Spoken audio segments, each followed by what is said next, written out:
Baie dankie, broer Williams. Here seën jou. Good evening, friends. It is a privilege. Thank you. Goeienaand, vriende. Dit is 'n dankie. That just Dit makes me laat my feel net double dubbel welcome. welkom voel. And En so nice to lekker be here om hier in Arizona te wees tonight vanaand, in the city of in hierdie stad van Phoenix en hierdie this pragtige lovely tabernakel met hierdie goeie tabernacle, gemeenskap, fine fellowship, waarna which I've ek looked uitgesien forward het to om coming terug te back kom, since vandat I was ek here laas hier was. And En 'n paar few dae days gelede is ago, dit it genoem, was mentioned net just voor before ek I went oor see overseas gegaan het, that dat die the moontlikheid om terug te possibilities kom of na coming Phoenix, back to Phoenix, dat nie een van die now the broers brethren hierdie coming keer in this time. ingekom het nie. Well, that sure made me feel good. To know that I Wel, get dit to het my see my beslis goed friends laat again voel om out te here. weet dat ek weer While I was my in vriende hier Puerto buite Rico sou sien. En and terwyl the- ek in Puerto Rico the was en in Caribbean islands, die Caribiese eilande then, wel toe when ek I returned, teruggekom I heard het, then that we toe het were ek gehoor coming dat out ons here. hier naartoe It kom. certainly Dit was a beslis 'n great groot privilege voorreg to om get te to kon come back. terugkom. It always seems good to me when I come down across the mountains. Dit lyk altyd goed vir my wanneer ek afkom oor die berge en daar in die woestyne sien blomme wat begin kom. Na die geveg teen 'n sneeustorm vir 4 dae en dan te vries. En hier afkom waar dit lekker warm was, is dit net 'n klein stukkie hemel. Hierdie vallei het altyd 'n aantrekkingskrag vir my gehad, vandat ek 'n klein seentjie was. Onthou my eerste besoek aan Phoenix, ek was omtrent 16, 17 jaar oud. Dit was omtrent 30 jaar gelede. En bo in 16de en Henshaw was 'n woestyn. Dis waar ek gebly het, bo, net reg buite op 'n ou plattelandse pad, afgery langs 'n besproeiingsloot wat in die Phoenix inkom. Dis hoe ek afgekom het van die Henshaw weg wat in Phoenix ingekom het. Alles grond, net 'n ou grondpad op pad hiernatoe, het beslis verander. And there's people has changed. The valley has changed. Phoenix begins now to En hierdie mense het verander, die vallei het verander. Phoenix begin nou by Apache Crossing op pad hiernatoe. Dit sal aanhou verander as die tyd aangaan en dis hoe ons alles in die lewe vind. Dit verander. Ek het net een ding gevind wat nie verander nie, dis God. Hy verander nie. Ek het hom omtrent 30 jaar gelede gevind. Ek het weggehardloop van hom toe ek Phoenix toe gekom het. Maar dit is nie nodig om van hom af weg te hardloop nie. Hy weet waar hy is.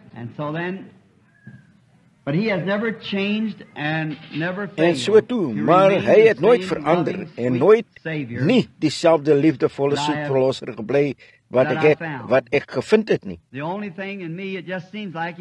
Die enigste ding in my, dit lyk net asof hy meer kosbaar word vir my elke dag soos dit verbygaan.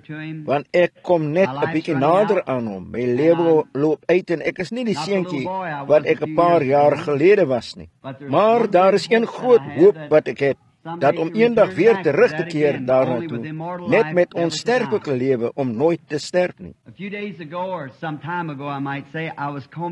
'n Paar dae gelede of 'n tyd gelede mag ek sê, het ek die paar hare gekam wat ek oorgehad het. My vrou het vir my gesê, Billy, jy's amper bleskop. Ek het gesê, ja, dit is aanvanklik veroorsaak deur 'n barbier wat karbonsuur op my hare gesit het. Dit het alles uitgekom toe het dit nooit reg teruggekom nie. Ek het gesê, maar skat, ek wil sê ek het nie een van hulle verloor nie. Sy het gesê, sê my dan, waar is hulle? Ek het gesê, wel, ek sal jou antwoord as jy my sal antwoord. Sy het gesê, goed. Ek het gesê, waar was hulle voor ek hulle gekry het? Hulle moes 'n substansie gewees het, iewers. En waar hulle ook al was voor ek hulle ontvang het, hulle wag daar vir my om na hulle toe te kom. Eendag sal dit is presies reg, nie een haar van ons hoof wat nie getel is nie. God weet alles daarvan. Ek het 'n rukkie gelede buite gesit en uitgekyk na Kameelrugberg en onthou as 'n seentjie het ek 'n perd daar buite gery. Vanaf ek het altyd hier bokant Wittenberg gewerk, saam met hulle opgegaan om beeste af te bring. Ek het dikwels gewonder hoe as ek ooit 'n tyd kon sien dat ek ooit weer daardie 17, 18 jaar ou seun kon wees. Maar God se woord leer dat ek sal wees. Daar's niks wat God verloor nie. Hy sal dit weer oprig in die laaste dag. Hy het dit beloof, Jesus het. En dan is ons in die wete dat hierdie lewe, mag nie saak wat ook al in hierdie lewe gebeur nie, al ons huise, ons groot stad, ons goeie nasie, hierdie mooi staat van Kalifornië. Ek beter dit nie sê nie, moet ek. Arizona is Die waterregte is te Arizona is, sal vervaag en eendag verdwyn. Al ons huise in hierdie vallei sal weer stof word. Maar ons siele het onsterflikheid, wanneer ons wedergebore word uit die Gees van God. God het beloof om ons weer op te wek op die laaste dag deur sy Seun Jesus Christus. En dan sal ons jonk wees vir altyd. Hoef ons nooit meer siek te wees nie, nooit meer hartseer of smarte te hê nie. Wat 'n tyd sal dit wees. Toe hy gesê het in Openbaring 21, ek het 'n nuwe hemel en 'n nuwe aarde gesien, want die eerste hemel en die eerste aarde het verbygegaan, en daar was geen see meer. Dis die een waarna ons verlang om te gaan, streef om daartoe te gaan. Om die wêreld soos ek kan preek vir die mense, bid vir hulle siekes en beproefdes, om my goeie broers van elke kerk en elke denominasie te ontmoet.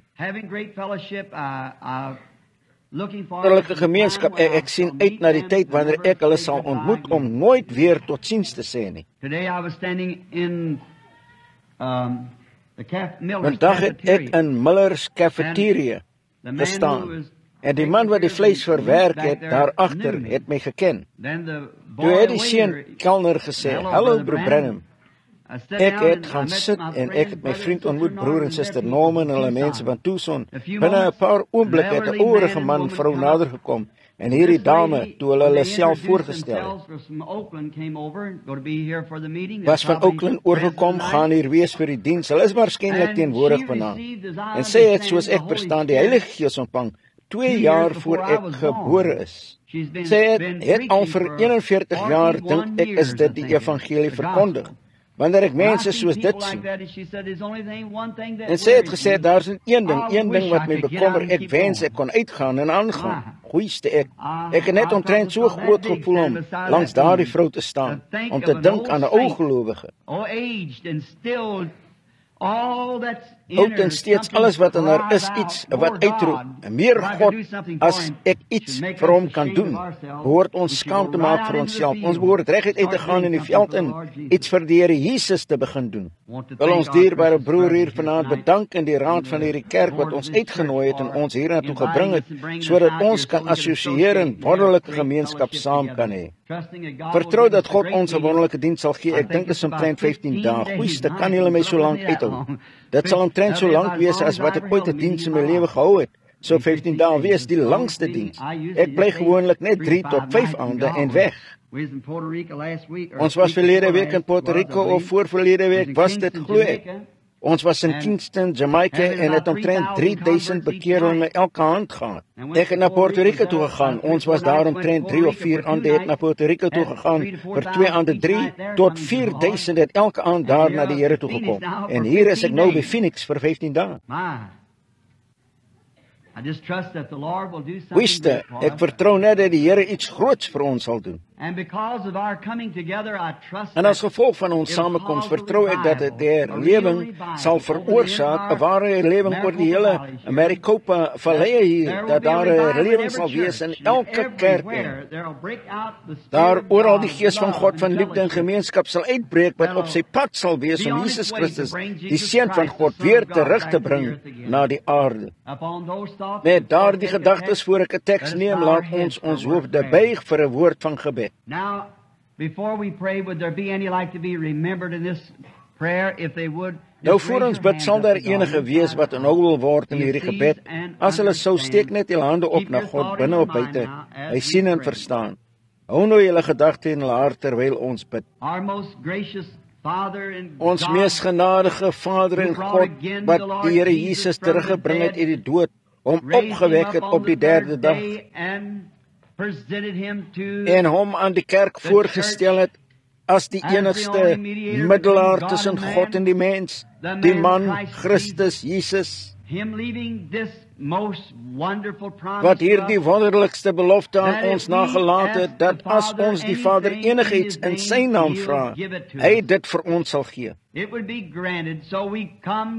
Dit toegestaan sal word. So ons kom voor U vanaand, Here God, in die naam van die Here Jesus, U Seun, om te vra dat U ons eers sal vergewe van elke sonde en elke oortreding wat ons teen U gedoen het. En as As ons gesondig het teen ons broer, of teen ons naaste, of enige iemand, mag die Heilige Gees dit aan ons openbaar aan die begin van hierdie erlewing. That we might go and make these things right. Dat ons mag gaan en hierdie dinge regmaak, dat ons reine harte en rein hande en onbesmette gewetens voor U mag hê, dat U ons kon stuur na die behoeftiges, hulle wat onverskillig is oor God. Ons getuienis nie verhinder sou word nie, maar die groot Heilige Gees voor ons sou uitgaan en ons help om mense na die Here Jesus toe te bring.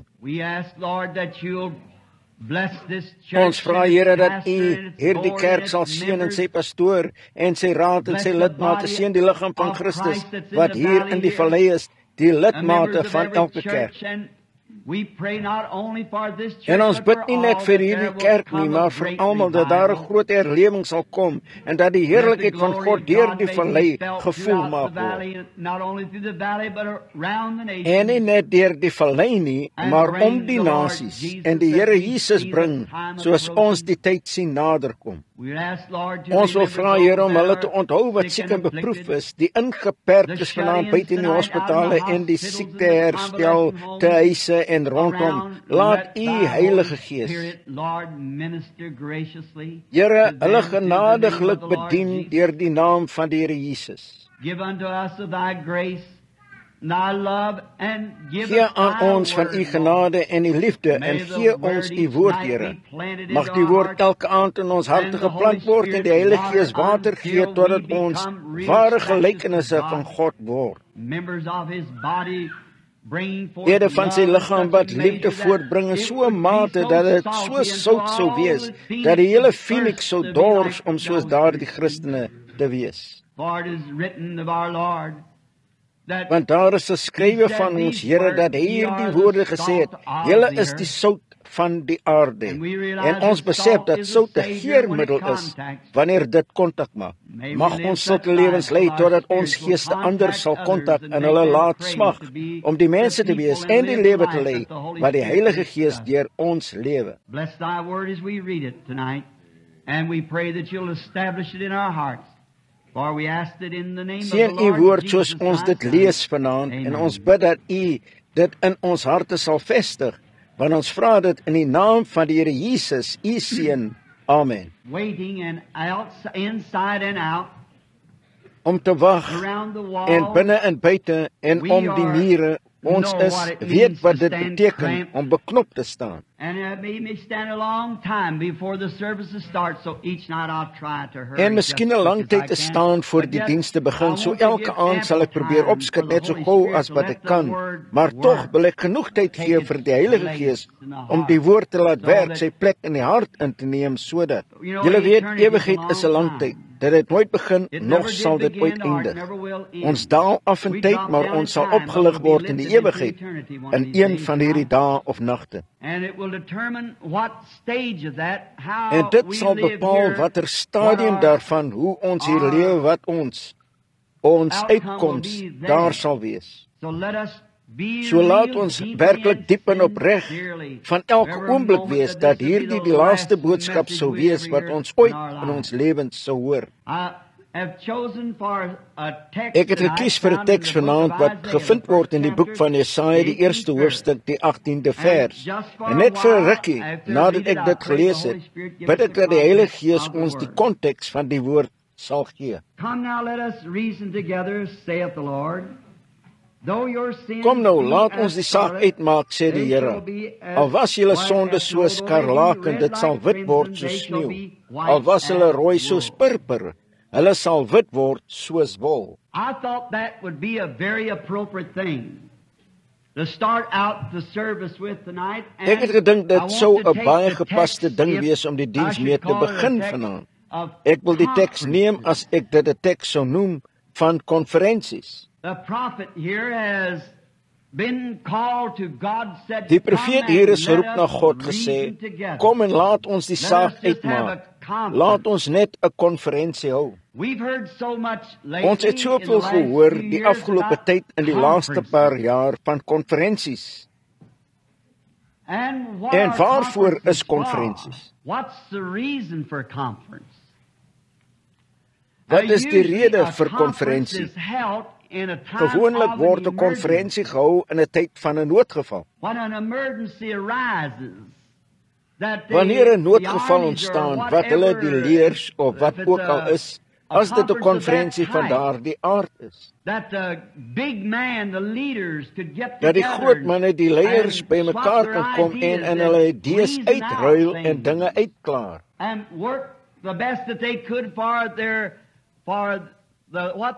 En die beste werk wat hulle kon vir hulle, vir die waarvoor hulle gewerk het, die saak, die doel. Baie hier binne kan 'n konferensie onthou wat ek vanaand in gedagte het 'n paar jaar gelede was, toe hulle gehad het wat hulle genoem het die Groot Vier konferensie. Die Vrye Nasies het bymekaar gekom en 'n konferensie gehou omdat daar 'n noodgeval was. Op daardie tyd was Duitsland net op die punt om Engeland in te neem en in die wêreld soos dit was daar 'n noodtoestand. En die groot vier magte van die vrye wêreld het bymekaar gekom en hulle het op 'n idee probeer kom. Iets waarop hulle hande kon sit, dat hulle die strategie kan verander om te weet hoe om daardie oorlog te wen. I remember a minister friend of mine was in Louisville, and he was listening to the return. Ek nou 'n prediker vriend van my was in Louisville en hy het geluister na die berigte. Gewoonlik wanneer hulle 'n konferensie van daardie tipe het, was die hele wêreld gefokus op die uitslag van daardie konferensie.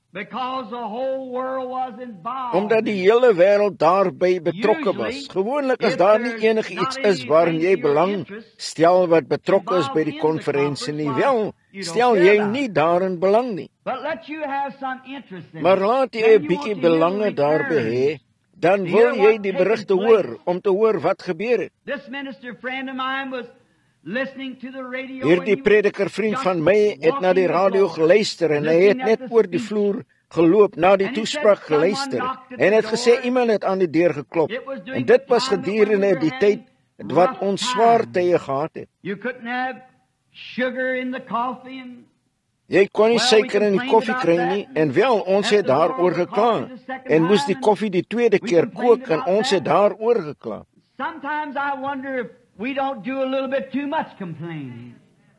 Partymal wonder ek of ons nie 'n bietjie te veel kla nie, wanneer ons dink daaraan om die koffie 2 keer te kook en daaroor te kla en manne wat sterf op die veld.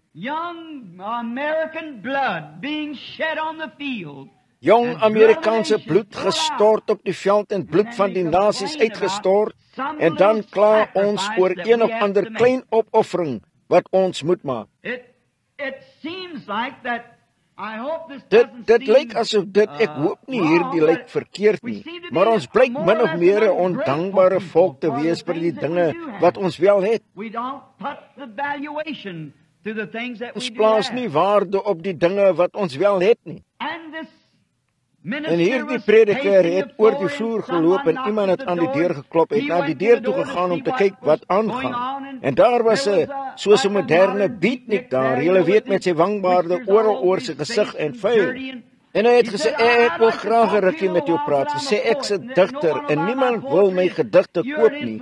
En jy's 'n invloedryke man in die stad en ek voel as jy sou afgaan en my 'n bietjie aanbeveel, wel, sou mense my gedigte koop.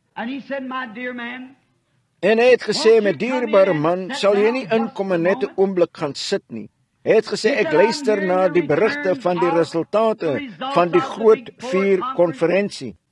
En die jong kerel was nie geïnteresseerd in 'n konferensie nie. Hy was net geïnteresseerd in sy eie gedigte. En hy wou nie eens na die prediker luister nie, tot die prediker hom na die deur toe moes neem.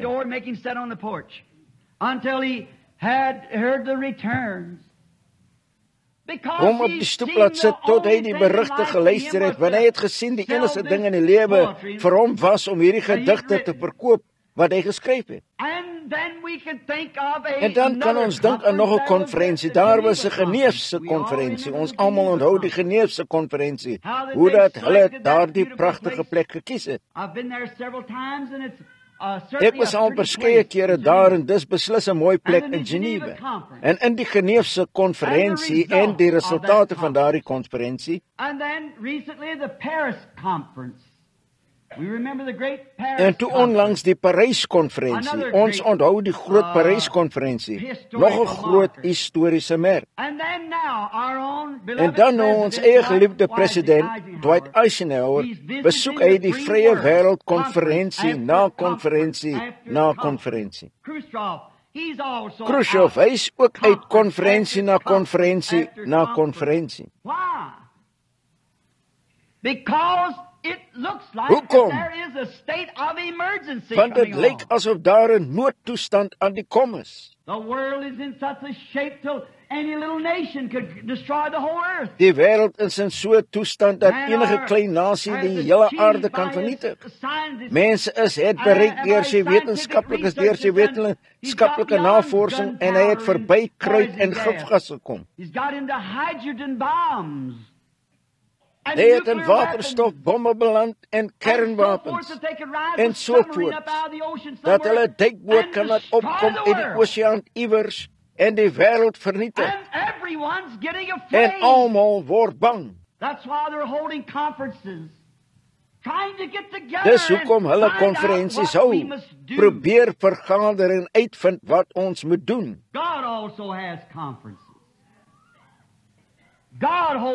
God het ook konferensies. God hou konferensies wanneer die nood kom. Kom ons kyk na sommige van daardie konferensies. The first one that I can call when an emergency arose was we would call it the Eden Die eerste een wat ek kan noem toe 'n noodgeval ontstaan het, was wat ons die Eden-konferensie sou noem.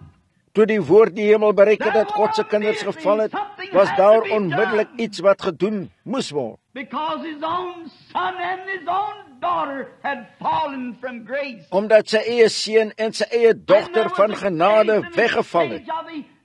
En daar was 'n geval in die noodtoestand.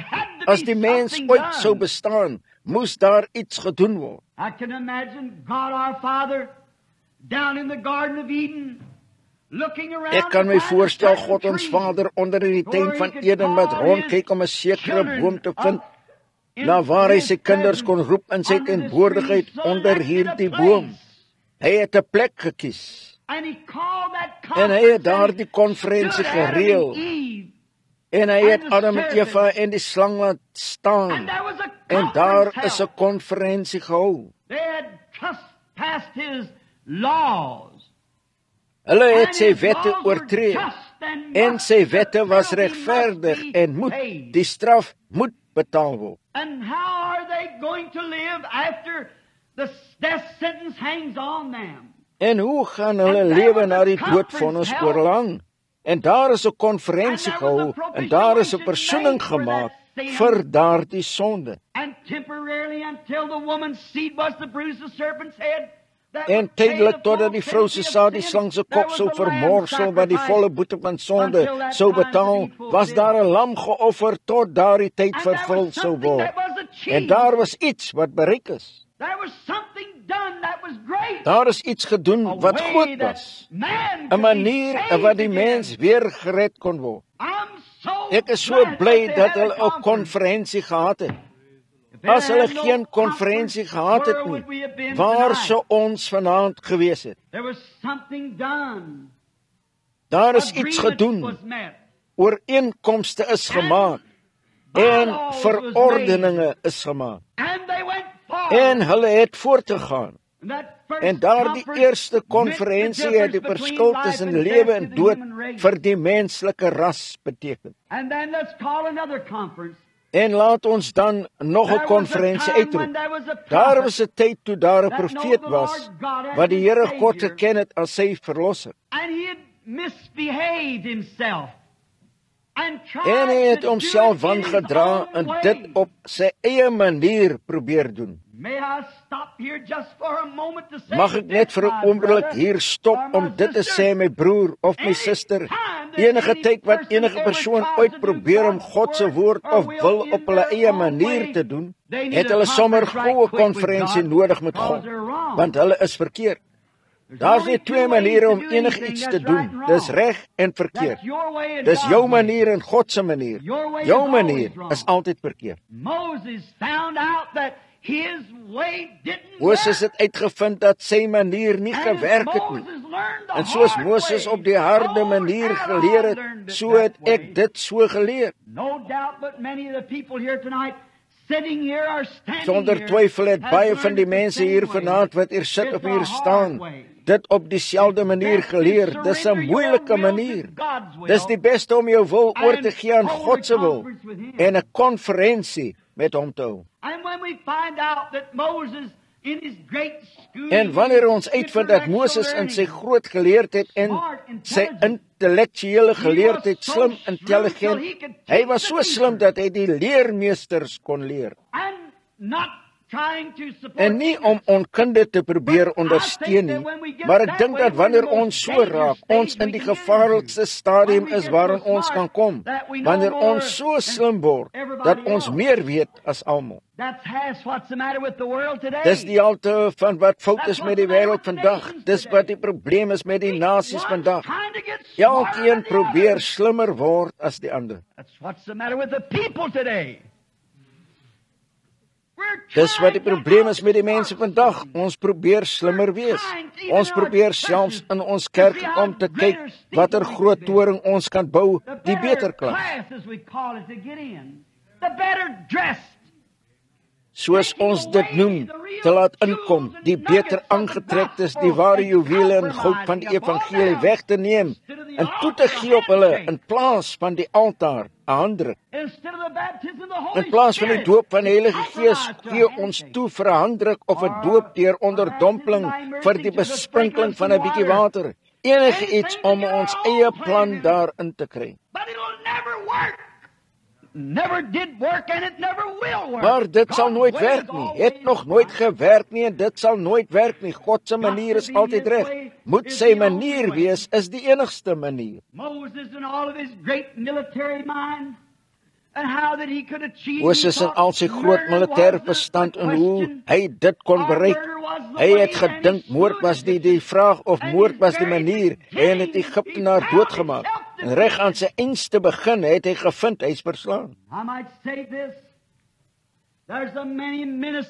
Ek mag dit sê, daar's baie predikers vanaand in die land en in ander lande en baie Christene vanaand dat hulle in hulle hart God regtig wil dien.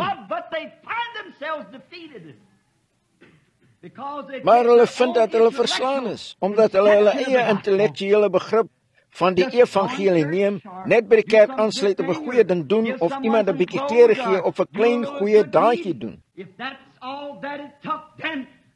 As dit alles wat dit gekos het, dan was die ene konferensie te vergeefs en was die dood van die Here Jesus te vergeefs. God het 'n program gegee en ons moet daardie program volg. En hoe voor ons daarby kom, hoe beter sal die kerk die doel van God bereik wanneer ons God se program volg. Moses het dit op sy eie manier probeer uitwerk en hy het gevind dat hy verkeerd was. En deur dit te doen soos baie ander wat terugval van een herlewing na 'n ander, wat opgaan en 'n Christen probeer naboots of staan of een of ander soort teken doen of een of ander geloofsbelijdenis verklaring wat ons opsê, vind ons onsself binne 'n paar dae verslaan.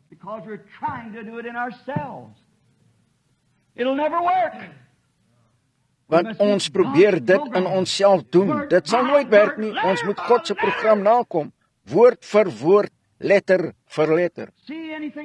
Sien enigiets wat jy probeer doen, die intellektuele verstand is so teenstrydig met die Gees. Die intellektuele verstand dink dit moet slim en wys wees. Die Heilige Gees is nederig. Breek alles af wat jy ooit geken het. Wandel liefdevol en nederig voor die Here. Hê hom lief met jou hele hart, met jou hele verstand en met al jou krag. Dis waar die Heilige Gees werk. Laat jou dinge doen wat jy nie gedink het jy ooit sou doen nie. Dit sal jou laat bely en teruggaan en handskud en regmaak met mense. dat jy wel by die kerk kan aansluit en steeds jouself 'n Christen noem en onder in jou hart haat.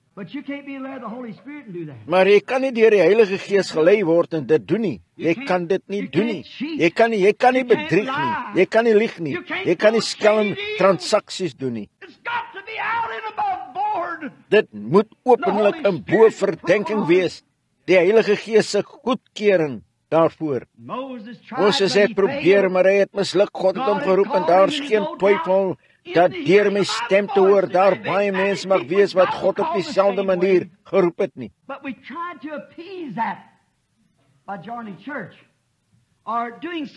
Maar ons het dit probeer bevredig deur by die kerk aan te sluit of iets godsdienstig te doen. Dit sal nooit bevredig nie. Jy het 'n konferensie met God nodig. So Moses, God het bepaal, want hy het hom gekies om dit te doen, en hy het in die woestyn rondgedwaal, en eendag aan die agterkant van die woestyn het God besluit om sy voortvlugtige profeet te roep. En hy het 'n sekere boom gekies. Ek het altyd wonder wat hy aan daardie boom gesit het, dat dit nie uitgebrand het nie. Die blare het geskiet en gekrap en die vuur het gebrand, en ek weet nie hoe lank dit gebrand het nie. Maar dit het nie uitgebrand nie, dit was God se uitverkore plek om sy profeet te ontmoet. God selects a place to have his conferences, just as the kings and the rulers of the nation. God kies die plek om sy konferensies te hou, net soos die konings en die heersers van die volk hulle plekke kies vir konferensies, kies God sy plek. My honest prayer that your seat tonight, my eerlike gebed dat jou sitplek vanaand op jou staanplek God se uitverkore plek vir jou is. he can talk to you, speak to you, Dat hy met jou kan gesels, met jou kan praat, iets kan doen of iets kan sê wat jou aandag sal trek, dat hy jou aandag net vir 'n paar oomblikke kon trek. Moses walked up to the burning bush. Moses het gestap na die brandende bos, gekyk en aanskou wat 'n gesig dit was om 'n bos te sien wat brand, en tog het dit nie uitgebrand nie. And when he walked up to the burning bush, Toe hy gestap het na die brandende bos, het hy opdragte gekry. Trek uit jou skoene, Moses, van die grond waarop jy staan is heilige grond. Moses het gehoorsaam deur sy skoene uit te trek. Ons let een ding op, dat wanneer mense konferensies van die nasies hou, hulle bymekaar kom en hulle vind 'n groot plek en hulle eet en hulle hou groot middagetes en hulle sit langs die tafel en hulle drink sosiale drankies en hulle maak gereed en gaan uit van daar af om te probeer bereik wat hulle in hulle gedagtes gekies het om te doen. Hoe verskillend is dit van God se konferensies? Mense kom nie bymekaar in God se konferensies om te eet nie. Hulle kom bymekaar om te vas en om te bid en om opdragte te ontvang en vorentoe te gaan daarmee. Moses wat op die berg opgekom het vir hierdie 40 dae en daarbo was om die gebooie te kry. Of naderhand geweet het wat dit was om God te ontmoet, geweet het wat dit was om 'n konferensie met God te hê. So hy het sy 40 dae gewag, dit was maklik, nadat hy eenmaal 'n konferensie met God gehad het. Mans wat ooit 'n konferensie met God hou of vroue, weet wat dit beteken om een of ander tyd kos te weier, water te weier, die dinge van die wêreld te weier, al die res te weier, om alleen by God te kom, om 'n konferensie te hou. Moses op hierdie eerste konferensie, die brandende bos, het die opdragte van God ontvang. Ek is die God van jou vaders, en ek het die jammerklagte van my volk gehoor, en ek stuur jou soontoe om hulle te verlos. Ek wil hê jy moet afgaan na Egipte. Kyk wat 'n eenvoudige redes het hy gebruik. Moses het verskonings begin maak en gesê ek's nie, ek swaar van tong en so voort. So hy het vir hom gesê dat hy met hom sou wees en die engel van God sou voor hom uitgaan in tekens en wonders wat hy sou doen, so hy was toe gereed om te gaan. Nadat jy God gehoorsaam en op die sending gegaan het waarop hy jou gestuur het, beland ons partymal in moeilike omstandighede. Moses het daarin beland. and had done just exactly what God Hy het told him afgegaan to na do. Egipte en het net presies gedoen wat God vir hom gesê het om te doen. Hy het die woord tot die letter gehoorsaam en hy het die woord gevolg. God promised Abraham. God het Abraham beloof dat sy saad sou vertoef in 'n vreemde land onder vreemde mense, maar hy sou hulle terugbring na daardie land nadat hulle 400 jaar in ballingskap was. So Moses is perfectly in line. So Moses was perfek in lyn met die woord van God en selfs daarin het hy steeds hindernisse teëgekom. Daar mag sommige hier wees vanaand wat daarteen te staan gekom het sê, ek siek broer Branham, ek was my hele lewe lank 'n Christen. Ek het die Heilige Gees vir jare gehad. Ek was 'n lidmaat van hierdie kerk vir soveel jare. Ek het getrou gelewe, alles wat ek gedoen het en hier is ek vanaand. Die dokter sê dat ek moet sterf.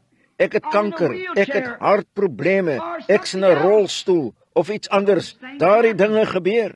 Moses was presies in lyn met die plig van God en ook in lyn met die skrif. Die eerste ding vir 'n man om te doen, om uit te vind of iets verkeerd geloop het, is om na homself te kyk. Eerstens is jy in die lyn van God se woord. Dan die volgende ding is jy in lyn met die plig om te volg wat die Heilige Gees vir jou gesê het om te doen. Dan as dit so is, dan is daar net een ding oor. Dis 'n konferensie. Moses het die kinders van Israel deur die hand van God uit Egipte gelei en het by die Skelmsee gekom. Ons sal dit die Skelmsee konferensie noem. Hy was presies in lyn met die plig om die kinders na die Skelmsee toe te lei en hy het hulle na die beloofde land toe geneem soos God beloof het. Hy het van God gehoor, die Heilige Gees was op hom. Hy het hulle uitgelei, die wonderwerke en tekens van God gedoen. En hier was hulle reg in lyn met die plig en daar elke versperring wat hulle kon keer. Dit het gelyk asof die natuur selfs sou uitroep. O Moses en Israel, ek voel jammer vir julle, want die ondergang wag net vir julle.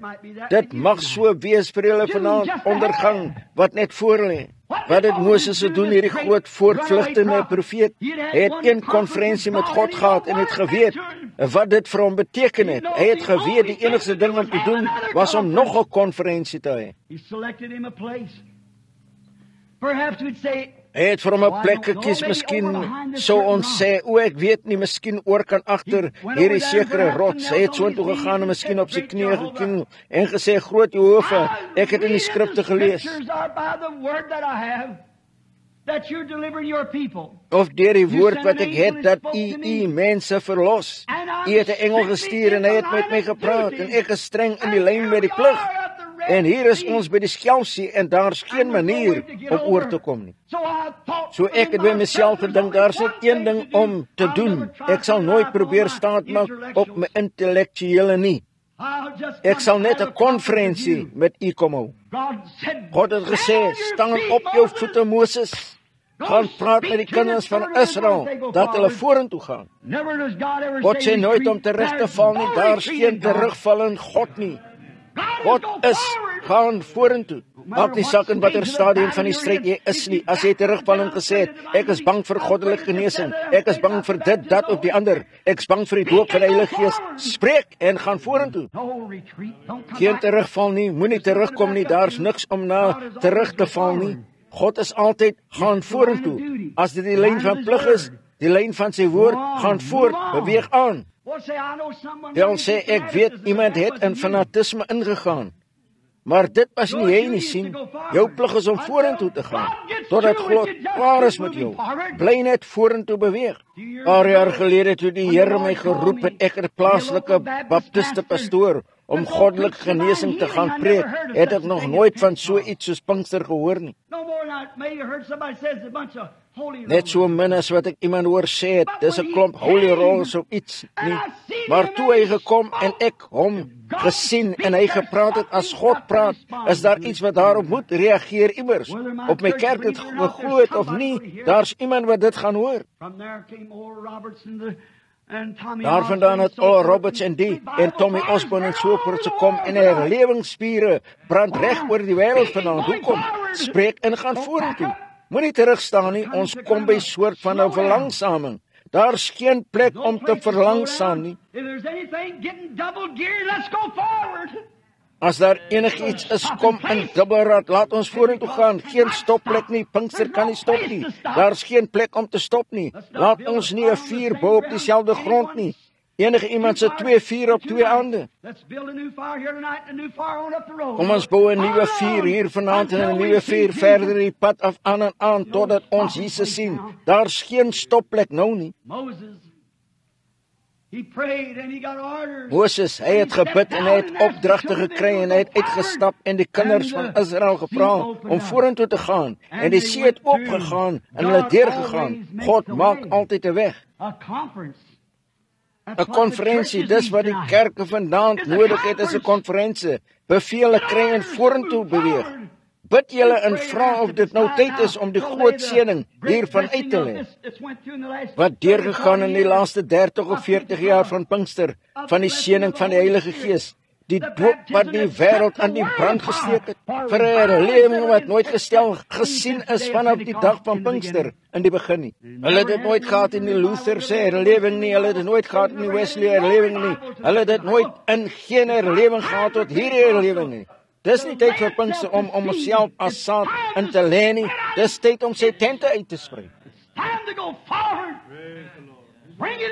Dis tyd om vorentoe te gaan, die broers in te bring van elke denominasie, van elke lewenswandel en die boodskap te laat aanhou brand. Geen tyd om te stop nie. As jy stil staan, laat ons 'n konferensie hou. Kyk wat verkeerd is. Wanneer ons by 'n punt kom dat ons dink ons is die enigste een wat God kan gebruik, beter ons 'n konferensie uitroep. God het Jesus sy seun gestuur om te sterf vir elke lid van die liggaam van Christus. Methodist, Baptist, Presbyterian, Luther, Katholiek, wat hulle ook al mag wees, hulle is almal God se kinders van die belofte. Hoe gaan hulle die boodskap hoor tensy ons? As ons afkoel, wat gaan ons doen? Dan stel ons 'n slegte voorbeeld voor hulle. Dis geen tyd vir afkoel nie, dis tyd om op te warm. Ons kan nie opwarm tot ons 'n konferensie gehou het nie. 'n Oudtydse herlewing wat die herlewingsvuur sal terugbring, wat die aandag sal trek wanneer sondaars gebore word in die koninkryk van God, wanneer mense ontuchtige vroue begin sien en ontuchtige mans. En sondaars wat bekeer en hulle lewe verander uitgaan, regmaak, ween, kosbare gerwe inbring. Die kerk het 'n goeie geval van oudtydse goddelike liefde nodig, broederliefde. Ons het 'n konferensie nodig om 'n konferensie te hou. Vinnig, laat ons na 'n ander konferensie toe gaan. Daar was 'n Getsemane konferensie. Daar was baie wat ons kan noem. Daar was 'n konferensie eendag in Babylon.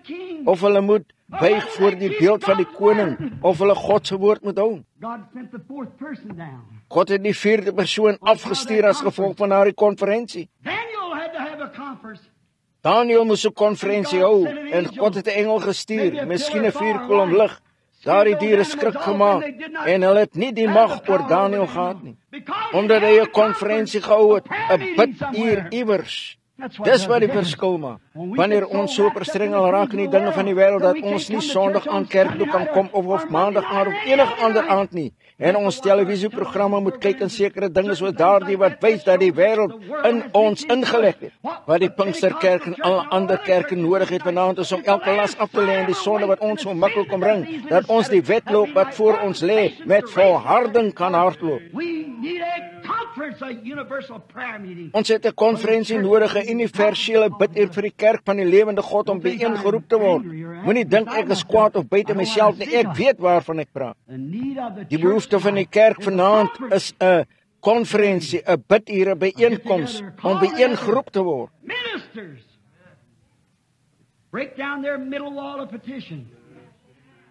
Predikers breek hulle middelmuur van skeiding af. Kerklidmate wat die verskille tussen die denominasies van kerke sal vergeet. Kerklidmate en predikers hou eendragtig vas in die horings van die altaar en bid totdat die vuur van God weer begin val. God ken die hardkoppigheid en verskille tussen mense gebrekers. En goddelike vrees en broederliefde sy plek inneem in die menslike hart, dan sal julle sout word. Dan sal die boodskap sy voorrang hê in die hart. Sal dit sy invloed in die stad hê. Ons kan skree en doen wat ons ook al wil en dit sal nooit die mens beïnvloed totdat dit die lewe van Christus in jou geprojekteer sien word nie. Iemand wat teer is en genadig en vergewensgesind en gereed is om die ander kant van die wang te draai. Of die tweede jas te gee, of die tweede myl te gaan. Christelikheid in aksie, nie net geleer vanaf die preekstoel nie, maar gedoen onder die lidmate, onder die pastore. Dis wanneer jy Christus sien lewe in die kerk, besluite geneem word. Jesus is self by 'n besluit gebring. En voor hy na Golgotha gegaan het, die Vader se eie seun na konferensie in Getsemane toe gebring. Terwyl engele hulle posisie ingeneem het om te kyk wat die besluit sou wees. Dit mag nie so gewees het nie, maar laat ons dink miskien was dit. Ek kan hom hoor sê, seun, wil jy na Golgotha toe gaan? Daar's 'n bende wat vir jou wag, daar's vervolging, daar's dood en moord wat voorlê, daar is blootstelling van jou eie liggaam. Hulle sal jou klere uittrek, hulle sal jou pap slaan. Hulle sal 'n kroon van dorings oor jou kop trek en jy sal sterf en uitroep vir genade. Moet jy voortgaan? Kyk na die besluit. En partymal, wanneer ons in ons sitplekke sit en die Heilige Gees sê, jy moet hierdie doen, en jy moet daardie doen. Jy het iemand wat nie met jou wil praat nie. Jy wil nie met hulle praat nie. Jy wil dit nie regmaak nie. Jy is net skam om op te gaan en te sê, as jy verkeerd is of wat, as jy nie verkeerd is nie, om op te gaan en sê, broer, laat ons dit vergeet en daaroor praat. Jesus, toe hy opgekyk het in die gesig van die Vader, het hy gesê, dis nie my wil nie, dis u sin wat moet geskied. Wat 'n besluit. Daardie besluit het die wêreld geanker en daardeur getrek. Kom steeds vanaand na elke berouvolle siel. Nie my wil nie, maar u wil geskied. Dis die besluit van. Daar is ook 'n besluit geneem, 'n Pinksterbesluit. 120 het na die bovertrek gegaan en hulle het gewag omdat hulle leier hulle Here opgevaar het in die hemel na die Vader en hy het vir hulle gesê, nou wag julle in die stad Jerusalem. Ek wil nog nie hê julle moet uitgaan en preek nie. Ek wil nie hê julle moet enige opleiding kry nie. Julle het nie meer teologie nodig nie. Maar ek wil hê julle moet soontoe gaan en net daar wag totdat julle eendragtig is. Dan kan ek die besluit van die hemel na julle toe terugstuur. Dis wat die probleem vandag is. Dis wat die probleem is met ons kerke vandag. Wat is die besluit vir hierdie uur? Kyk hier, toe Khrushchev en toe die kommuniste nou die dag 'n botteltjie medisyne kon neem en dit skud in die gesig van die wêreld. 'n ateïstiese, goddelose, godhatende nasie. En sê ons kan 'n verlamde persoon neem, dit hom ingooi en hy sal weer regkom. Wat 'n skande. Hoewel ek dankbaar is vir enigiets wat gedoen kan word om die siekes te help. Ek diskrediteer dit nie, maar verlossing is nie gegee vir ongelowiges nie, dit is gegee vir die bediening van die Here God. Die kerk van die lewende God het verlossing by hulle. Dit kom nie uit 'n bottel nie, dit kom van Golgotha af. Maar wat is die probleem? Daar's iets verkeerd. Ons het 'n konferensie nodig. Die kerk moet bymekaar kom. Die mense moet bymekaar kom en eendragtig wag tot die besluit kom. Hulle probeer bomskellings bou 400 voet onder die grond en dit van staal maak. Wel, die skudding van een van daardie bomme wat ek gehad in die grond skiet 175 voet diep vir 150 vierkante myl. Wel, daar is geen manier om daaruit te grawe nie. Daar is net een manier om daaruit te kom, dis om daaruit op te gaan. Konferensies, hoe diep moet ons gaan, hoeveel per sterkte, per ton en ander dinge, dit sal nie soveel beteken nie. Ons het by die koms van die Here die kerk bijeengeroep word in 'n konferensie. Kom eendragtig, wag om te sien wat die besluit van God is. O Here, wat moet ons doen? Ons het nou afgekom, ons het die evangelie gepreek, ons het in tale gepraat, ons het interpretasies gehad, ons het tekens en wonders en wonderwerke in ons kerk gehad, maar ons het by die punt gekom dat ons stil staan. Nou skud die kommunis 'n bottel voor ons sê, ons het dit hier.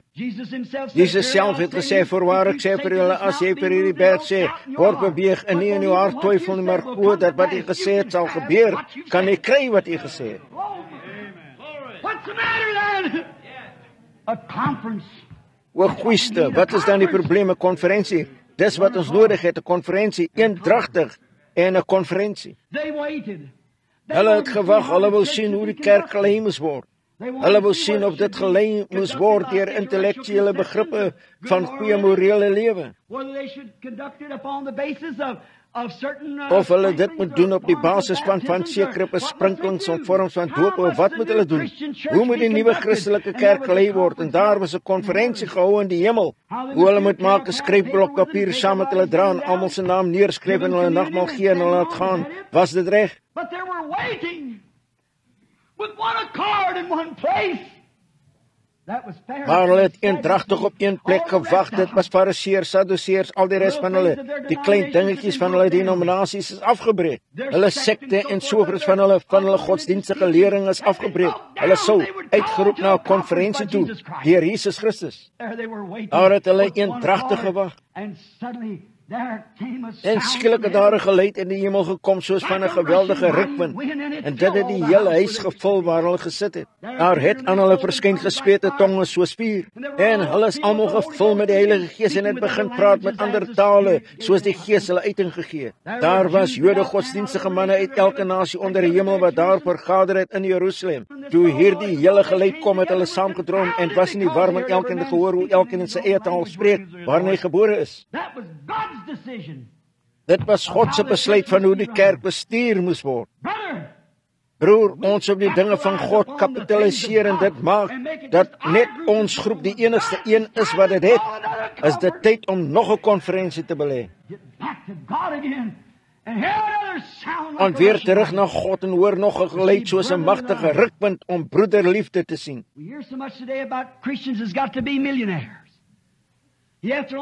Ons hoor soveel vandag van Christene wat miljonêers moet wees. Jy moet 'n vloot Cadillacs besit of jy's nie geestelik nie. Hoe ver is dit? Ek het met 'n groep manne hier gepraat 'n paar aande gelede wat propaganda oor die wêreld versprei het. Met boeke en soper dat jy moet 'n Christen word en jou besigheid floreer en alles. Wat dit goed is, God sal dit doen, maar wat ons vandag nodig het is nie florerende besigheid nie. Wat ons vandag nodig het is 'n getuienis van die krag van die opstanding van Jesus Christus as 'n lewende getuie. Hoe teenstrydig dit is met van ware Pinkster. Jy moet vandag in 'n beter buurt woon, jy moet dit doen, jy moet so aantrek of so wees. Dis alles in die haak. Ek glo Christelikheid soveel seep en water as wat ons het, sal jou laat skoon hou. Dis reg fisies. En natuurlik as die Heilige Gees daar is, sal dit geestelik. Maar broer, dit is steeds nie waarvan ek praat nie. Wat hulle gedoen het op daardie dag in plaas van om te probeer spog met hoeveel van die wêreld se goed hulle gehad het. Het hulle alles verkoop wat hulle gehad het en hulle dit onder die armes verdeel. Sekere kerel het opgestaan toe ek dit gesê het. Hy het gesê, "Broer Brent, dit was die grootste fout wat die kerk ooit gemaak het. Hulle dit te laat doen het." Ek het gesê, "Waar kry jy dit?" Hy het gesê, "Want toe die vervolging begin het hulle geen huise gehad om na toe te gaan nie en hulle was oral versprei."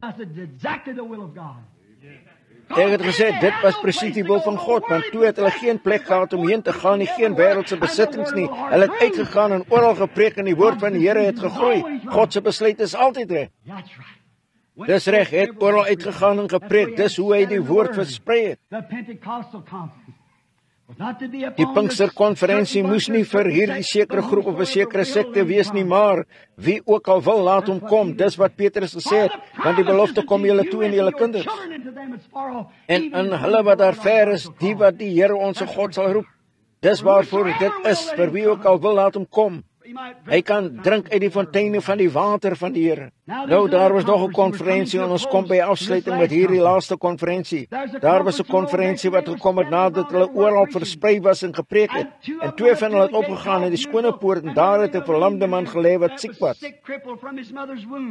Kreppel van sy moeder se skoot af en hy was lam in sy voete. En Petrus en Johannes het gesê, "Kyk na ons." En hy het gesê, "Silwer en goud het ek nie. Dis steeds, maar dit wat ek het, sal jy dit verruil vir silwer en goud? Sal jy dit verruil vir 'n naam van gewildheid? sal hy dit verruil vir 'n televisieprogram op Sondag aan, op Maandag aan, Dinsdag aan. Wanneer dit ook al was, wanneer hulle kerkdienste aan die gang het, dis wat die probleem is vandag. Ek het dit dikwels gesê, as hierdie nie dit is nie, dan sal ek hierdie hou tot dit kom. Petrus het gesê, ek het nie silwer of goud nie, maar dit wat ek het, sal ek vir jou gee. In die naam van Jesus Christus van Nazareth, staan op en loop. Die man het 'n bietjie gehuiwer en Petrus het hom in die arms gegryp, hy en Johannes, en hom opgelig en sy enkelbene het sterk geword en hy het begin spring en God geprys. Dit het iets aan die gemeente gedoen. Hulle het hulle ingeneem en hulle geslaan, hulle gedreig dat hulle nie meer in so 'n naam sou preek nie meer.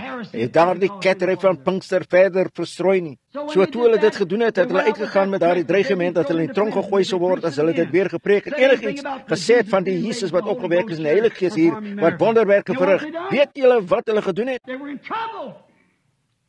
Hulle was in die moeilikheid, daar was 'n noodgeval. So hulle het na hulle eie mense toe gegaan. Dis waarin ons behoort te gaan vanaand, nie uitgaan en die burgemeester van die stad vra hoe ons hierdie moet doen of hoe ons daardie moet doen nie. Ons behoort nie na een of ander skool van geleerdheid toe te gaan en te vra hoe ons hierdie moet doen of hoe ons daardie moet doen nie. As ons kerk swak word in die gees, is die ding wat ons moet doen om 'n konferensie met God te hou. Handelinge 4 het hulle konferensie gehou en het gepreek en hulle het so gebid, Here, waarom het die heidene gewoed in die nasies en nietige ding beding? Is dit reg vir ons om te weier om goddelike genesing in ons boodskappe te preek? Behoort ons goddelike genesing te preek of moet ons wegbly van so iets? Oh Lord, we know what your word says. Then give us boldness, courage. O Here, ons weet wat die woord sê, gee ons dan vrymoedigheid, moed. O broer, toe is die huis geskit waar hulle saam vergader was. Wat 'n antwoord. Gee ons 'n konferensie so daardie op 11de in Garfield ons die volle woord van God sal spreek. Ons sal staan op alles wat God gesê het. Ons sal glo in dood wees van sonde en lewendig in Christus.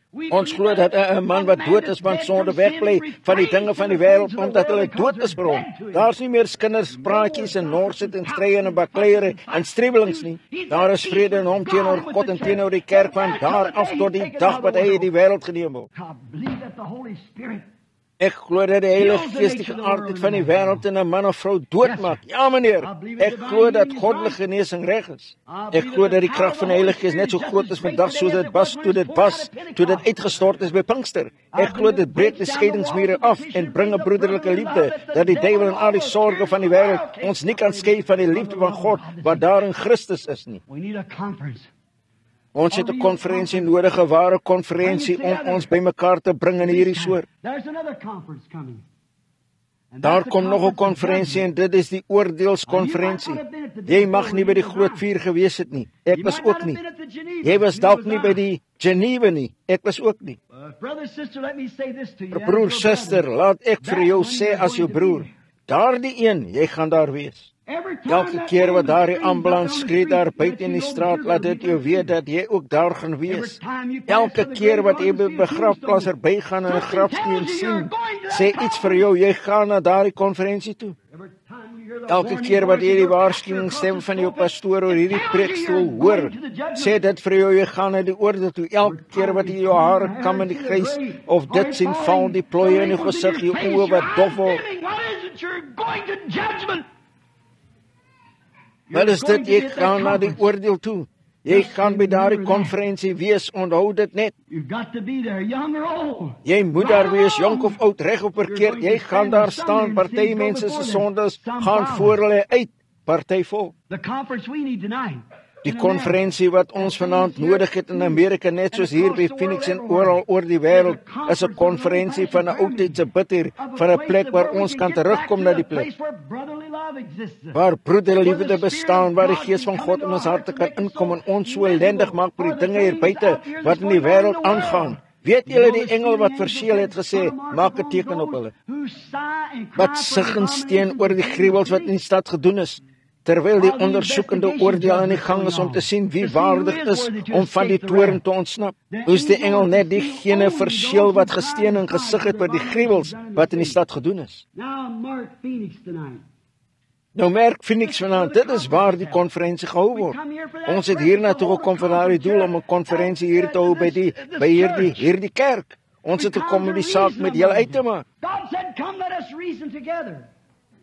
Word het gesê, kom laat ons die saak uitmaak, maak die saak wat jy gedoen het nie. Laat ons dit vergeet en net nou begin. Oordeel kom, almal sal daar wees, wie het verwerp of wie het geweier. Maak die saak wat jy gedoen het, jy gaan na daardie konferensie toe en jy sal daar voor Christus moet verskyn om rekenskap te gee vir jou lewe, hoe jy dit spandeer het. Daar mag sommige wees wat sê, wel, kyk hier, Boet Branham, ek is 'n ou man. 'n ou vrou, ek is onbeduidend, ek is gebore in 'n huis wat nie in God geglo het nie. Ek gee nie om hoe onbeduidend dit mag wees, hoe klein jy mag wees, hoe oud jy mag wees, hoe sondig jy mag wees, hoeveel keer jy die Heilige Gees probeer ontvang het, hoeveel keer jy probeer het om te bekeer, hoeveel keer jy probeer het om reg te doen en gefaal het nie, daar steeds hoop vir jou solank God aan jou deur klop. Gee nie om by hoeveel kerke jy aangesluit, hoeveel foute en hoeveel fanatisme of hoeveel hierdie jy of daardie gedoen het nie, daar is steeds hoop solank God aan die deur klop. Konferensie. Ek glo vanaand en ek bid dat reg in hierdie gehoor net nou dat die engel van God hulle plekke rondom hierdie gebou sal inneem. Laat ons 'n konferensie hou. Wat is jy vanaand sterf? Of wat is iemand by die deur inhardloop sê, John Doe, ek het 'n boodskap hier vir jou. O, wat is dit? Ek is John Doe. Ek het 'n order hier, jy erf $1 miljoen. O, dit sou wonderlik wees, maar jy mag sterf voor jy dit ooit kry. Jy mag sê, hoe weet ek het $1 miljoen? Wel, hier is 'n posorder, hier is van 'n regering wat wys voor dit geskryf kan word, hierdie order. Daar moet $1 miljoen gedeponeer wees voor dit geskryf kan word. Sê, wel, waarom skree jy het net 'n stuk papier?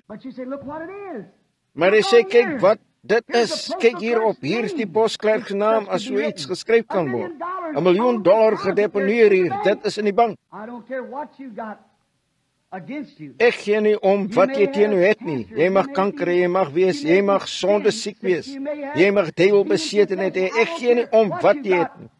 Ek het 'n boodskap hier vir jou, skree oor hierdie preeksel so hard as wat ek kan. Daar's kwytskelding, daar's genade, daar's genesing, daar's vergifnis, daar's liefde, daar's vreugde, daar's vrede.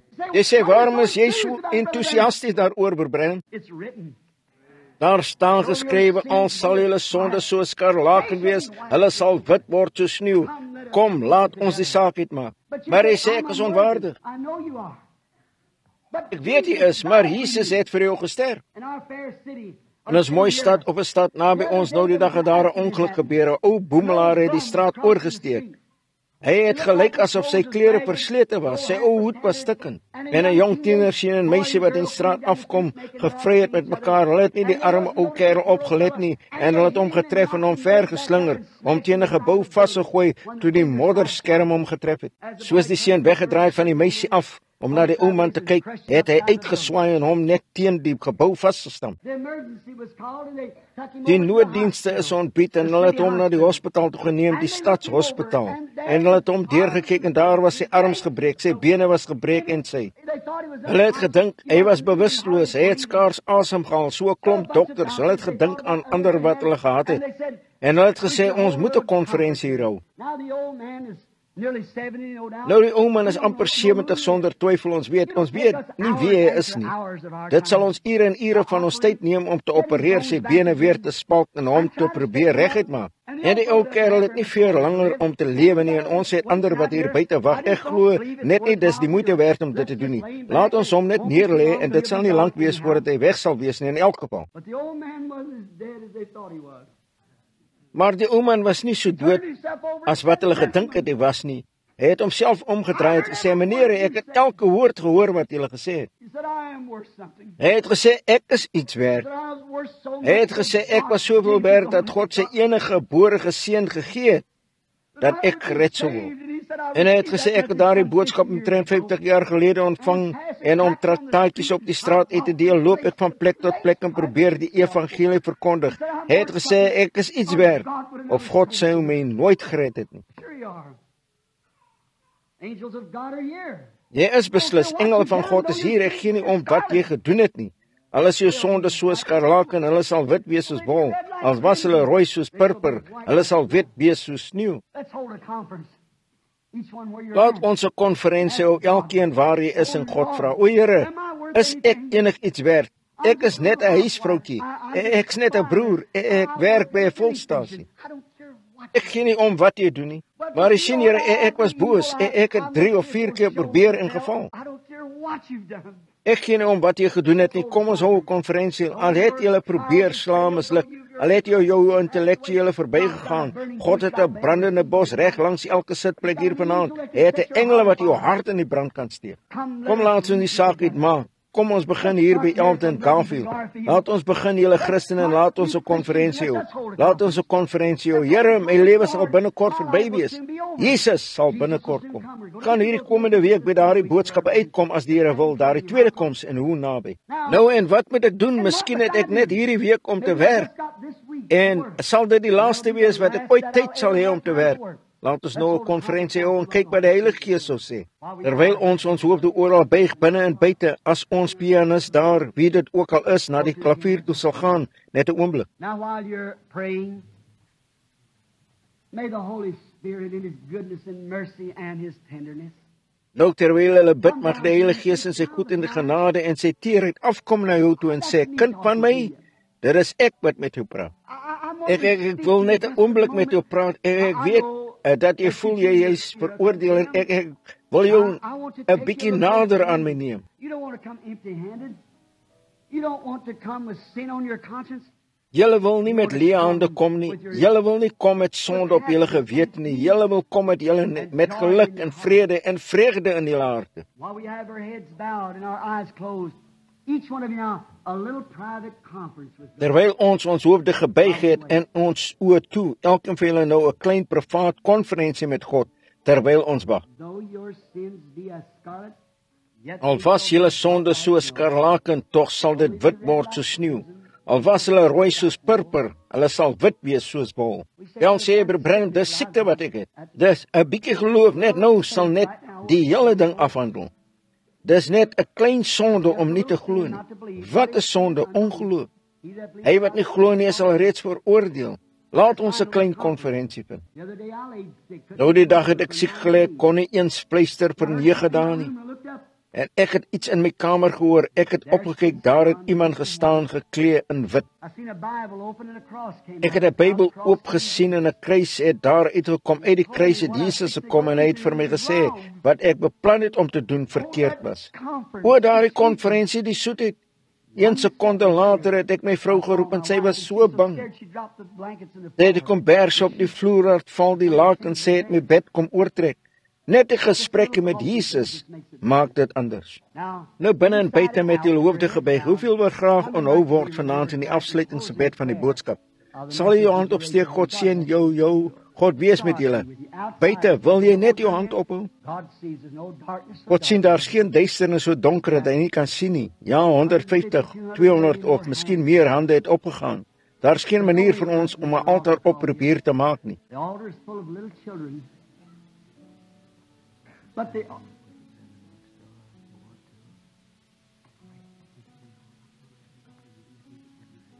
Die altaar is vol kindertjies, maar die just keep thinking.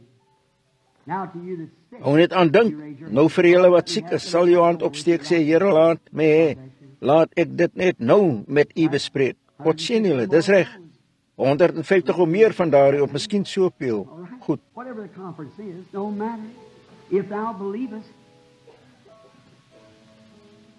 Wat ook al die konferensie is, maak nie saak nie. As jy glo, our Heavenly Father, in the sacredness and sweetness of this minute, ons hemelse Vader, in die heiligheid en soetheid van hierdie minuut wat die verskil tussen dood en lewe vir baie mense mag beteken. we cannot see outside standing in the churchyards. Ons kan nie buite sien staan in die kerkgronde nie, maar rondom die gebou binne oor die gehoor. We've seen many hands. Many of those calling for Het ons baie hande gesien, baie van hulle wat uitroep vir verlossing, baie van hulle wat gered en gevul wil word met die Gees. Dan was daar baie wat hulle hande opgesteek het vir siekte. And we've been through the conferences. En ons was deur die konferensies, Here, daarvan oor die woord, ons predikers. En ons het opdragte van u, verkondig die woord. Dis waarom hulle ons volle evangelie predikers noem. Ons spreek die hele woord, die hele raad van God. Ons glo hy is ter wille van ons oortreding deurboor, hy is ter wille van ons ongeregtighede verbrysel. Die straf wat vir ons die vrede aanbring, was op hom en deur sy wonde het daar vir ons genesing gekom. Ons glo dis so, Here. Ons is oortuig daarvan in ons hart. Maak nie saak wat hulle gedoen het nie, al is hulle sondes soos skarlaken. U het beloof as hulle sou kom en die saak uitmaak. Now, Lord, we realize we haven't got much more time. We see everything. Here, ons besef, ons het nie veel tyd meer nie. Ons sien alles reg voor die deur beweeg. En ons weet nie hoe lank ons self sal lewe nie. Dalk nie deur die nag nie. Ons weet nie. But we have the blessed promise of Jesus saying, He that heareth my words and believeth on him that sent me. Ons het die salige belofte van Jesus wat sê, hy wat my woorde hoor en glo in hom wat my gestuur het ewige lewe en sal nooit in die oordeel kom nie, maar het oorgegaan uit die dood in die lewe. Lord, if there be anything in me, as I stand here at the pulpit, Here, as daar enigiets in my is, soos ek hier by die preekstoel staan op hierdie heilige preek waar die evangelie so lank gepreek is, for great servants of yours has wept this waar groot diensknegte van u hierdie altaar nat gehuil het van trane. Beproef my, Here, ek wil 'n konferensie hê. And you promised that I En could u het have it beloof with dat the ek Father dit if met we die would Vader ask kon you. hê as ons sou vra in u naam. And each of us are holding conferences inside and out. May we En hear elke the van burning ons hou of the Holy konferensies Spirit. binne en buite, mag ons die brand van die Heilige Gees hoor, mag ons die impak van sy teenwoordigheid voel, wat vir ons sê ons sondes is vergewe. And though they were like En al was hulle soos purper, they hulle shall sal be wit white word like soos wol. wool. En ons ongeloof en verbrouwereerdheid en ons onverskilligheid en kleinnietige gedagtetjies sal alles van ons af weggaan. And we'll become a great united church of the living God. En ons sal 'n groot verenigde kerk van die lewende God word, elke denominasie saam, elke hart, almal eendragtig vorentoe marcheer, onverdeeld op die beginsels van die Here Jesus en op sy leringe. Upon his Spirit that's bringing us Op sy Gees wat ons bring na daardie oordeelsdag, mag ons nou ons sondes bely en hulle voor ons uitgaan. those who are sick and afflicted that your Hulle wat siek en beproef is, dis u kinders, alle sondes is vergewe en hulle is gewas in die water deur die woord. Dit is die woord van skeiding. Or the waters of separation, the word. Of die water van skeiding, die woord, en hulle geskei, Here, van die verkeerde na die regte en hulle vergewe. Mag die Heilige Gees net op hierdie oomblik, Here, hulle siek liggame aanraak. May they rise from Mag hulle opstaan het hulle siekte môre uitgaan om anders te wees, om aan die werk te wees vir die Here, om iewers sy opdrag uit te voer. Skenk dit, Here. Lord, bless every minister, your shepherds, Lord. Oh, Sien Lord, elke bless their prediker, u precious herders, Here, o Here, seën hulle kosbare harte. Herders van hulle kuddes hier rond deur die land, Here, mag hulle kerke net begin vooruitgaan. May the cause of Christ begin to grow. Mag die saak van Christus begin groei, skenk dit, Here. Bless this pastor here, our dear brother. Sien hierdie pastoor hier, ons dierbare broer, ons vra dat u hom net oorvloediglik sal seën en al sy personeel en sy kerk en sy lidmate. Mag daar honderde bygevoeg word by die gemeente. Skenk dit, Here, as gevolg van die teenwoordigheid van Christus. Vergewe ons van elke sonde en neem ons in u bewaring. Now while we have our heads bowed, Nou terwyl ons hoofde gebuig het, het die pastoor net in my oor gefluister. As hulle wat hulle hande opsteek spesiale aandag wil hê, kan hulle dit beslis in 'n aparte kamer hier kry. As jy spesiale aandag wil hê, as jy net sal opstaan op julle voete hiernatoe, loop na my regterkant, sal ons julle hier oor kan in die kamer neem, diegene wat spesiale aandag van Christus nodig het. it doesn't feel sufficient. Net nie nou tevrede voel dat jy dit ontvang het waarvoor jy gevra het nie. Die deur is oop, ons sal bly wees as jy inkom, sodat ons julle berading kan gee terwyl ons saggies sing, baie stadig, kom tuis. Is dit wat jy gesing het, suster? Nou hou julle hoofde gebuig en bid. Nou julle wat julle hande opgesteek het, wat nie voel dat julle net het wat julle van Christus wil hê nie. Reg aan my regterkant, net hier, is daar 'n plek gereed gemaak sodat ons kan bedien. Pray now. Bid nou. Softly and tenderly. As jy verbykom, sal jy net verby die altaar kom sodat ek seker kan maak om aan elkeen te raak. For you and for me. See on the portal, he's waiting and watching for you and for me.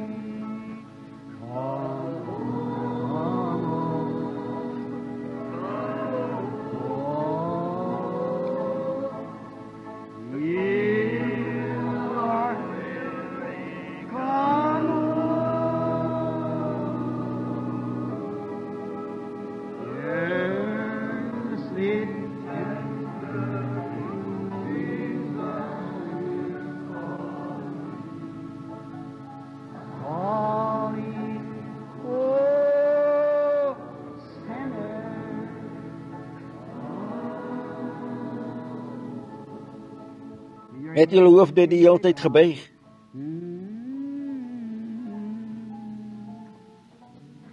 Miskien het die klein konferensie toe julle daar in julle sitplek gesit het, dit afgehandel. So bly om te weet dat dit het. Ek sou nie dink dat jy eerlik genoeg was om jou hand op te steek dat jy iets van God wil hê en dan nie eerlik genoeg om dit te weier as dit vir jou gegee is nie. Ek glo julle het dit ontvang. God seën julle vir altyd. Terwyl ons bly met ons hoofde gebuig, gaan ek nou die pastoor vra om 'n woord te sê. My vriend, goed nou.